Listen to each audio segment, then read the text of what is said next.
तर जय महाराष्ट्र पशुपालक मित्रांनो, बोकड पालनच्या सिरीजच्या दुसऱ्या व्हिडिओमध्ये तुम्हा सर्वांचं स्वागत आहे. तर आपण ह्या व्हिडिओमध्ये चर्चा करणार आहोत की बोकड पालन करत असताना कोणकोणत्या गोष्टींची काळजी घेतली पाहिजे आणि बोकड खरेदी करताना कशा प्रकारचे बोकड खरेदी केले पाहिजेत, जेणेकरून आपल्याला कमीत कमी अडचणींना सामोरे जावं लागेल आणि आपली बोकडं जी व्हायरल डिसीजला बळी पडू नयेत त्यासाठी आपण काय करू शकतो, त्यांची इम्युनिटी कशी वाढवू शकतो. तर पशुपालक मित्रांनो, आता तुम्ही बघू शकता की सरासरी आपल्या बोकड घेतलेल्याला आपल्याला 2 आठवडे झालेले आहेत.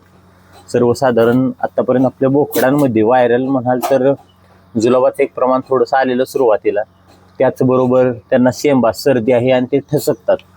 तर आपण त्या गोष्टींकडे जास्त लक्ष न देता पहिली गोष्ट आपण त्यांची इम्युनिटी वाढवण्याकडे लक्ष दिले आणि त्यांचं लिव्हर प्रोटेक्शन करण्याचं आपण काम केले, जेणेकरून त्यांनी काही चारा खाल्ला तर तो त्यांच्या पचनी पडावा आणि त्याचबरोबर ते व्हायरल आजारांना बळी पडू नये यासाठी इम्युनिटी त्यांच्या शरीरामध्ये वाढावी. जसं की तुम्ही आता व्हिडिओमध्ये बघू शकता की हे टोनो बूस्ट लिक्विड हे आपण आजपासून चालू करतोय. आत्तापर्यंत आपण यांना मल्टीस्टार प्लेन दिलेलं आणि मल्टीस्टार एच दिलेलं. मल्टीस्टार एच मध्ये बायोटिन हा घटक आहे, सेलेनियम घटक आहे. ह्या घटक आपण त्यांना आत्तापर्यंत दिलेले. त्याचे जनावरांमध्ये काय फायदे ऑलरेडी आपल्या चॅनलवर अपलोड केलेले आहेत. टोनोबूसचा पण व्हिडिओ ऑलरेडी मी आपल्या चॅनलवर अपलोड केलेला आहे की याचा फायदा आपण आपल्या शेळ्या मेंढ्यांसाठी कशा प्रकारे करू शकतो. तर पशुपालक मित्रांनो बघू शकता की आपल्या डेलीचं रुटीनच आहे. आपल्या बोकडांना आपण डेली ॲटलिस्ट आता हे कमी आहेत त्यामुळे आपल्याला हे जमतंय, जास्त झाल्यानंतर आपण त्याचा विचार करू. पण टोनोबूस्ट हे एक फीड सप्लिमेंट आहे. Vitamins, minerals, probiotic, amino acids, peptides, nucleotide यामध्ये आपल्याला 45 घटक बघायला मिळतात आणि याचा सर्वसाधारण डोस शेळ्या मेंढ्यांमध्ये जर बघितलं तर 5 मिली पर डे. पण आपण यांना 5 मिली पर डे द्यायचं नाही, आपण यांना 2 ते 3 मिली पहिल्यांदा बघायचं की आता आपल्या शेळ्या मेंढ्यांना सूट होत आहे का व्यवस्थित. 2 ते 3 मिलीनं सुरुवात करायची. आता तुम्ही बघू शकता इथं मला सवय अशी बोकडांना बोलवावं पण लागत नाही, यांना सवय झालेली आहे डेली औषधं पिऊन पिऊन. फक्त बोकडं घेत असताना मी आता सर्वांना सजेस्ट करेन की शक्यतो पावसाळ्यामध्ये घेऊ नका. पावसाळ्याचं वातावरण आहे, आपल्याकडे आहे जागेची खूप कमतरता. तुम्ही बघू शकता एक छोटीशी सुरुवात आहे छोट्याशा जागेमध्ये.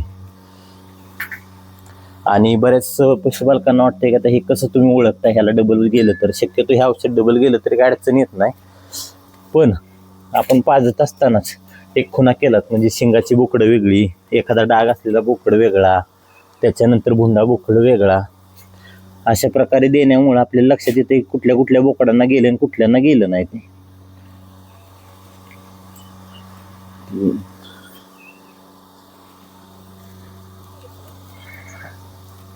आणि जरी समजा एखाद्याला चुकून गेलं तरी अशी काही भ्यायसारखा प्रसंग येत नाही.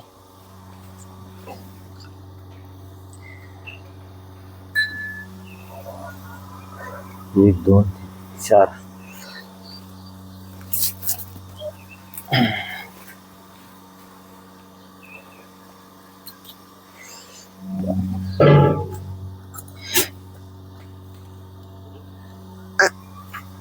जसे तुम्ही व्हिडिओमध्ये बघू शकता की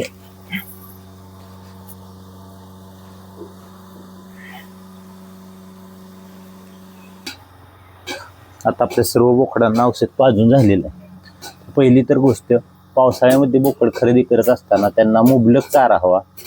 आपल्याला थोडीशी चाऱ्याची कमतरता आहे. तुम्ही बघू शकता का आता आपण कडवळ त्यांना घालतोय चाऱ्यामध्ये. आता आपण त्यांना फीड सप्लिमेंटमध्ये त्यांना आपण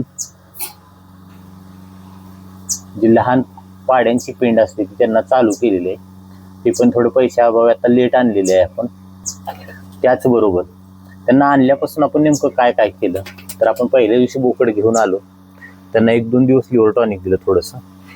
त्याच्यानंतर त्यांची डिवर्मिंग करून घेतली अल्बोमारने प्रति 5 ते 7 मिली याप्रमाणे या बोकडांची. त्यामुळे काय झालं की ज्यांच्या पोटामध्ये जंत होते ते जंताचं प्रमाण कमी झालं.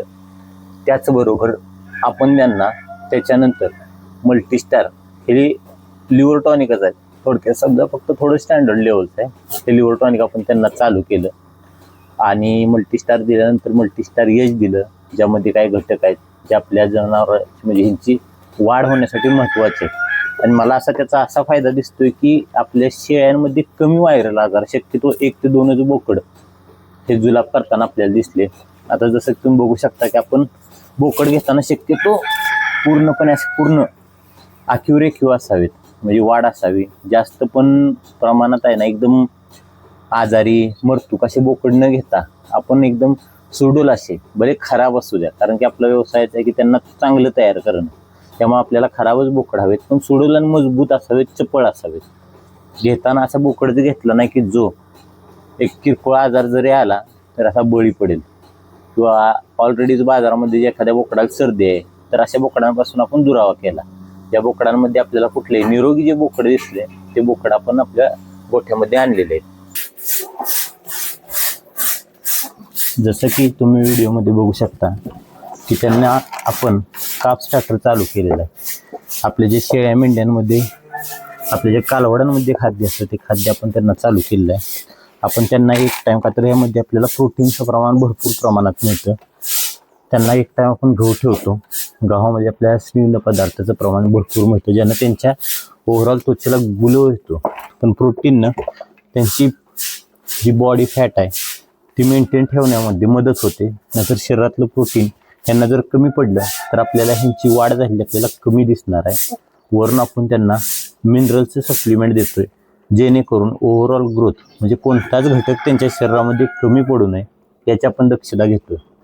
तर पशुपालक मित्रांनो, शेळीपालक मित्रांनो, आता ही सिरीज अशीच कंटिन्यू राहणार आहे. त्यासाठी आपल्या चॅनलला सबस्क्राईब करा, व्हिडिओ आवडला तर लाईक करा आणि नोटिफिकेशन आयकॉनला प्रेस करा, जेणेकरून जो बेल आयकॉन आहे जेणेकरून तुम्हाला या चॅनलवरचे सर्व नोटिफिकेशन पडत राहतील. आणि आपण कसे प्रयोग करतोय, आजपर्यंत फक्त व्हिडिओ टाकत होतो की हे पाजल्यानंतर हे होतं, ते चारल्यानंतर ते होतं, पण आज प्रॅक्टिकली आपण हे करणार आहोत की याचा आपल्याला रिझल्ट कसा मिळतो. यासाठी आपण हे सर्व करत आहे. आपला व्यवसाय एक यशस्वीरित्या आपण कसा पूर्ण करू शकतो याकडे आपलं लक्ष देणार आहे. तर मी आशा करतो की तुम्हाला हा व्हिडिओ आवडला असेल. त्यासाठी पुढील व्हिडिओ पाहण्यासाठी आपल्या चॅनलवर बनून राहा. तोपर्यंत जय महाराष्ट्र.